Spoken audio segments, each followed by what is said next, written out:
what have been your impressions with Ivy this season? Has he kind of like lived up to your expectations? Absolutely. Granted, Ivy does have some games for me where I think that he's sometimes he can do a little bit too much. I think he's trying to overcompensate to try to, be in that real leadership role because, I mean, let's just be real. They do not have a dynamic scorer right now, a dynamic playmaker up besides him that one you would really want the ball in his hands all the time. So I think right now he tries to. He has some games where he tried to do a little bit too much, but overall, I believe that he's lived up to the expectations. You see that first off, he has a lot of dog in him.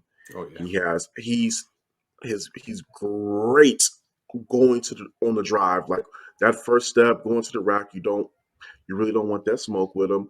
I think he's start over the season started to progress. You start to see him take better shots, and I honestly like him running the offense. I want to say like it. The Pistons look better Yeah. sometimes when he runs the offense as opposed to Killian. But overall, I think he lived up to expectations, and they should be really good with him and Cade next year. I'm curious to see how that dynamic works because obviously, as Dwayne Casey said, when Cade comes back, Ivy's going to be playing a lot more off ball. So one area they're going to have to probably work on him with a lot is that outside shooting. Yeah, I remember when we drafted him, I was telling fans he's a point guard. He's not a shooting guard. Like, and I still get a lot of flack for it. They're like, oh, even Ivy said he's a shooting guard. I think he's way more effective with the ball in his hands. He's way more effective at being a lead guard than playing off the ball. Because when he does play off the ball, he's just standing in the corner. He's not really a movement shooter in Dwayne Casey's offense, and maybe Casey's just giving them maybe 10 plays to run because that's all he trusts them with. But like I said, I don't know what Casey's offense is, but I think to your point, I think from October to like April, the development has been incredible. Absolutely. And the one thing you made a really good point. The one thing that will be interesting is how does that relationship with Cade and Duran form next year? Because we know Ivy's going to be playing off ball, but the chemistry that Ivy and Duran have formed as a tandem of first it was just Ivy getting him the ball. Now you're starting to see Duran get a little bit better with the passing game. So now they're kind of feeding off each other. So I'm curious to see how that dynamic is going to take form next year because it seemed like it's something real tangible there that you could kind of work with moving forward. So we'll see. Yeah, I think that duo, that 1-5 duo with Duran and Ivy, you definitely see it developing. I know Ivy kind of teased Duran for his passing. I know I Yeah, was listening to a presser saying like, some of the passes we actually said, dude, what the hell was that? Like, it wasn't even close to me.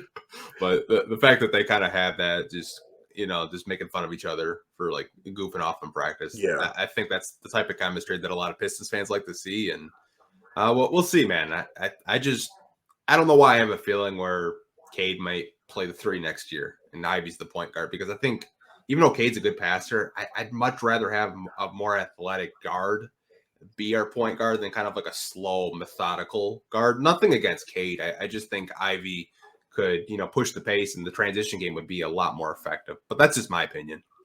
I mean, if they were to do that, I mean, Cade has definitely put on the muscle to take that type of, punishment. He will take at that position. So, and compete at that level. So I'm not like I said, I have not heard anything about that, but I think we've all seen the pictures of how much bulkier he looks. So he's Yeah. ready for next year wherever he gets moved to. Yeah, I haven't really heard anything. That's just an opinion I have, honestly. Yeah. Like you said, he's bulked up. I kind of doubt he's a vegan anymore, just from how big he is. Like, cause man, like, there's no way you're eating veggie burgers getting that big. I'm sorry, man. You got to be having a steak once in a while. Yeah, that's that.